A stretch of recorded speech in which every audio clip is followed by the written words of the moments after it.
হে প্রিয় দর্শকবৃন্দ, থামুন এক মুহূর্ত, চোখ বন্ধ করুন, কল্পনা করুন সময় একটা নদী, দ্রুত বয়ে যাচ্ছে, আপনার জীবনের প্রতিটা মুহূর্ত চলে যাচ্ছে।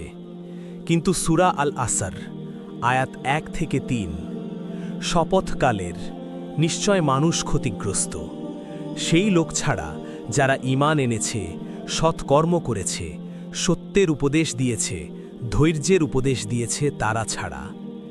এই আয়াত হৃদয় কাঁপায়, সময়ের কদর ও হিসাব। এটা আপনার জীবন বদলে দেবে, আখেরাত সুন্দর করবে। প্রিয় ভাই ও বোনেরা, আজকের এই ডকুমেন্টারিতে আমরা কথা বলবো সময়ের কদর ও হিসাব নিয়ে। ভিত্তি সূরা আল আসর, আয়াত ১ থেকে ৩। সময় হলো জীবন, কদর মানে মূল্য, হিসাব মানে জবাবদিহি। কুরআন ও সহি হাদিস আমাদের এই শিক্ষা দেয়। আমরা সহজ ভাষায় বুঝব, হৃদয় ছুঁয়ে যাওয়া কথায়। এই যাত্রায় আমরা নিজেদের পরীক্ষা করব, জীবনের অর্থ খুঁজব, আখিরাতের চিন্তা করব, সময়ের কদর করে আল্লাহর প্রিয় বান্দা হব, হিসাবের জন্য প্রস্তুত হব, দুনিয়ার সময় নষ্ট না করে আখিরাতের জন্য বিনিয়োগ করব। আজ আমরা এই বিষয়কে খুব গভীরভাবে অন্বেষণ করব, বারবার চিন্তা করব, অনেক উদাহরণ নেব, অনেক হাদিসের ব্যাখ্যা করব, অনেক আয়াতের অর্থ বুঝব, যাতে আপনার হৃদয় ভরে যায়, যাতে আপনি সময়ের কদর করতে উদ্বুদ্ধ হন, যাতে হিসাবের ভয় আপনার জীবনের অংশ হয়। চলুন শুরু করি, একটু একটু করে, গভীরভাবে, হৃদয় দিয়ে। সময়ের কদর সূরা আল আসরের আলোকে। সূরা আল আসর, আয়াত ১ থেকে ৩। ওয়াল আসর, ইন্নাল ইনসানা লাফি খুসর ইল্লাল্লাযীনা আমানু ওয়া আমিলুস সলিহাতি ওয়া তাওয়াসাউ বিল হাক্কি ওয়া তাওয়াসাউ বিস সবর। সহজ কথায়, শপথ সময়ের, মানুষ ক্ষতিগ্রস্ত, যারা ঈমান এনেছে, সৎকর্ম করেছে, সত্যের উপদেশ দিয়েছে, ধৈর্যের উপদেশ দিয়েছে তারা ছাড়া। সময়ের কদর এখানে, হিসাবের স্মরণ এখানে। সময় বয়ে যায়, ক্ষতি হয়, কিন্তু ঈমান, আমল, সত্য, ধৈর্য দিয়ে লাভ। এই সূরা হৃদয়ে আঘাত করে। সময় নষ্ট করলে ক্ষতি, কদর করলে লাভ, হিসাব দিতে হবে আখেরাতে। এই সূরাকে বারবার পড়ি, প্রত্যেক আয়াত বুঝি। ওয়াল আসর, শপথ সময়ের, সময় সাক্ষী। ইন্নাল ইনসানা লাফি খুসর, মানুষ ক্ষতিগ্রস্ত, সময় নষ্ট করে।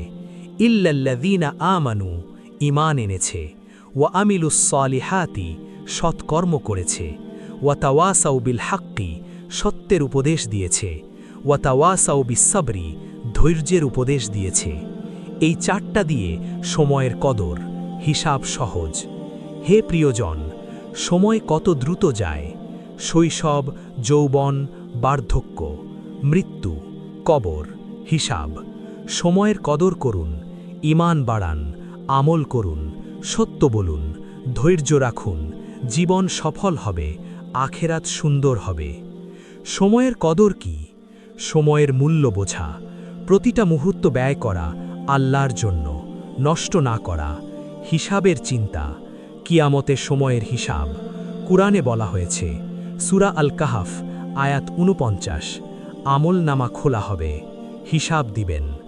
আরও গভীরে যাই, সূরা আল আসর ছোট সূরা, কিন্তু অর্থ গভীর। রাসূল সাল্লাল্লাহু আলাইহি ওয়াসাল্লাম সাহাবাদের বলতেন, যদি তোমরা জানতে সময়ের কদর, তোমরা সূরা আল আসর পড়তে। এই সূরা জীবনের সার। কদর করুন, হিসাবের জন্য প্রস্তুত হন। কুরআনী আয়াতের সহজ ব্যাখ্যা। কুরআনে সময়ের অনেক আয়াত। সূরা আল আসর পুরো। ব্যাখ্যা: সময় শপথ, মানুষ ক্ষতি, ঈমান, আমল, সত্য, ধৈর্য দিয়ে লাভ। সূরা আল ইনফিতারে, আয়াত ১০ থেকে ১২। তোমাদের উপর রক্ষক ফেরেশতা, তারা জানে তোমরা কি করো। সময়ের হিসাব, ফেরেশতা লেখেন। সূরা আজ জালজালায়ে, আয়াত ৭ থেকে ৮। যে অনুপরিমাণ ভালো করে দেখবে, যে অনুপরিমাণ মন্দ করে দেখবে। সময়ের প্রতিটা মুহূর্তের হিসাব। সূরা আল কাহাফ, আয়াত ৪৯। আমল নামা দেওয়া হবে, হিসাবের ভয়। এই আয়াতগুলো পড়লে চোখ ভিজে যায়। সময়ের কদর করুন, হিসাবের জন্য প্রস্তুত হন। হে প্রিয় ভাই ও বোনেরা, এখন আমরা সেই হাদিসগুলোর দিকে যাব যেগুলো রাসূলুল্লাহ সাল্লাল্লাহু আলাইহি ওয়াসাল্লামের মুখ থেকে বেরিয়েছে। এই হাদিসগুলো সহিহ বুখারী ও মুসলিমে আছে। এগুলো পড়লে হৃদয় কেঁপে ওঠে, কারণ রাসূল সাল্লাল্লাহু আলাইহি ওয়াসাল্লাম সময়কে কত গুরুত্ব দিয়েছেন তা এখানে স্পষ্ট। প্রথম হাদিস, রাসূল সাল্লাল্লাহু আলাইহি ওয়াসাল্লাম বলেছেন, দুটো নিয়ামত আছে যার কদর মানুষ করে না, একটা স্বাস্থ্য আর একটা অবসর সময়। সহি বুখারী হাদিস নং 6412, সহি মুসলিম হাদিস নং 2729। এই হাদিসটা পড়লে মনে হয় রাসূল সাল্লাল্লাহু আলাইহি ওয়াসাল্লাম আমাদের জন্য আয়না ধরে দিয়েছেন। দেখো তুমি সুস্থ আছো, দেখো তোমার কাছে অবসর সময় আছে। এই দুটো নেয়ামতের কদর করো, কারণ যখন স্বাস্থ্য চলে যাবে তখন আর ইবাদত করতে পারবে না, যখন সময় শেষ হয়ে যাবে তখন আর ফিরে আসবে না। এই হাদিস হৃদয়ে আঘাত করে। আমরা কতবার বলি আরেকটু সময় পেলে নামাজ পড়তাম, সুস্থ হলে রোজা রাখতাম, কিন্তু সময় আর স্বাস্থ্য দুটোই আল্লাহর আমানত। এখনই কদর করো, এখনই আমল করো। হিসাবের দিনে এই দুটো নেয়ামতের হিসাব দিতে হবে। দ্বিতীয় হাদিস, রাসূল সাল্লাল্লাহু আলাইহি ওয়াসাল্লাম বলেছেন, কেয়ামতের দিন বান্দার পায়ের নিচে থেকে 4টি জিনিসের হিসাব নেওয়া হবে না যতক্ষণ না তারা জিজ্ঞাসা করা হয়। 1, তার জীবনকাল কিভাবে কাটিয়েছে। 2, তার যৌবন কোন পথে ব্যয় করেছে। 3, তার সম্পদ কোথা থেকে এসেছে এবং কোথায় খরচ করেছে। 4, তার জ্ঞান দিয়ে কি আমল করেছে। সহিহ তিরমিজি হাদিস নং 2417, গ্রেড হাসান। এই হাদিস পড়লে শরীর কেঁপে ওঠে। কিয়ামতের ময়দান, পায়ের নিচে দাগিয়ে প্রথম প্রশ্ন, তোমার জীবনকাল কিভাবে কাটিয়েছ। সময়ের হিসাব, প্রতিটা মিনিট, প্রতিটা সেকেন্ড কি করেছ। আল্লাহর ইবাদত করেছ নাকি নষ্ট করেছ। দুনিয়ার খেলায় মেতে থেকেছ, গুনাহে ডুবে থেকেছ। এই প্রশ্নের উত্তর কি হবে। হে আল্লাহ, আমরা কি উত্তর দিব। এই হাদিস আমাদের সতর্ক করে, সময়ের কদর করো, হিসাবের আগে নিজেকে হিসাব করো। তৃতীয় হাদিস, রাসূল সাল্লাল্লাহু আলাইহি ওয়াসাল্লাম বলেছেন, যে ব্যক্তি সকালে উঠে তার দিনের শুরুতে বলে, আল্লাহুম্মা ইন্নী আসবাহতু উশহিদুকা ওয়া উশহিদু হামালাতা আরশিকা ওয়া মালাইকাতাকা ওয়া জামিআ খালকিকা আন্নাকা আনতাল্লাহু লা ইলাহা ইল্লা আনতা ওয়াহদাকা লা শারীকা লাক, তাহলে সেদিন তার জন্য জান্নাতে একটা জায়গা নির্ধারিত হয়ে যায়। সহিহ আবু দাউদ হাদিস নং 5069, গ্রেড সহিহ। এই হাদিস দেখায় সকালের প্রথম মুহূর্তের কদর, সময়ের শুরুতে আল্লাহর স্মরণ, একটা ছোট দোয়া, জান্নাতের জায়গা নির্ধারিত। সময়ের কদর এভাবেই করতে হয়, প্রতিদিনের শুরুতে, আখেরাতের চিন্তা করে। চতুর্থ হাদিস, রাসূল সাল্লাল্লাহু আলাইহি ওয়াসাল্লাম বলেছেন, আল্লাহর কাছে সবচেয়ে প্রিয় আমল সেটা যা নিয়মিত করা হয়, যদিও সামান্য হয়। সহিহ বুখারী হাদিস নং 6464। ব্যাখ্যা, সময়ের কদর মানে নিয়মিত আমল, প্রতিদিন অল্প অল্প করে, কিন্তু নিয়মিত। একদিন অনেক করে পরের দিন ছেড়ে দিলে লাভ নেই। সময়ের মূল্য এখানে। এই হাদিসগুলো বারবার পড়ুন, হৃদয়ে গেঁথে নিন। সময় নষ্ট করবেন না, হিসাবের ভয় রাখুন, কদর করুন, আখেরাতের জন্য ব্যয় করুন। বাস্তব জীবনের চিন্তা এবং নৈতিক শিক্ষা। কল্পনা করুন, এক যুবক সকাল থেকে রাত পর্যন্ত ফোনে ঘুরে বেড়ায়, টিকটক, ইউটিউব, গেম, সময় চলে যায়। একদিন বয়স হয়, শরীর দুর্বল, সময় আর নেই। অনুতাপ করে কিন্তু ফিরে আসে না, ক্ষতি হয়ে গেছে। আরেকজন একই বয়স, সময়ের কদর করে, ফজরের পর কোরআন পড়ে, দিনে সৎকর্ম করে, রাতে তাহাজ্জুদ পড়ে, সত্যের উপদেশ দেয়, ধৈর্য রাখে। মৃত্যুর সময় হাসতে হাসতে যায়, কারণ সে জানে সময়ের কদর করেছে, হিসাব সহজ হবে। এই দুই গল্প আমাদের সামনে। আমরা কোনটা বেছে নেব?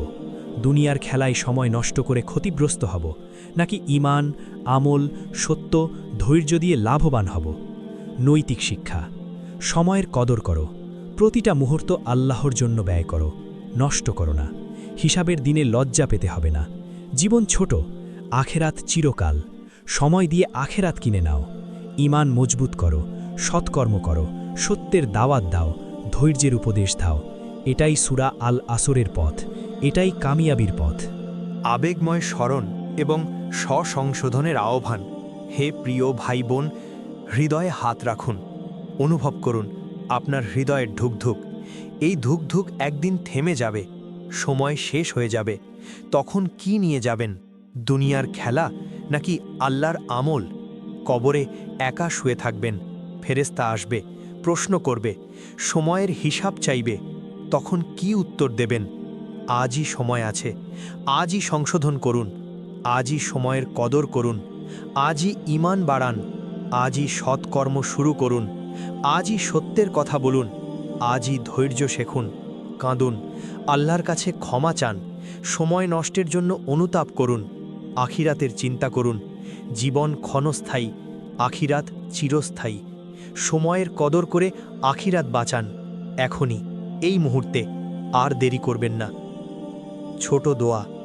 ইয়া আল্লাহ, আমাদের সময়ের কদর করার তৌফিক দাও, নষ্ট করার আগে সংশোধন করার শক্তি দাও। ঈমান, সৎকর্ম, সত্য ও ধৈর্যের ওপর অটল রাখো।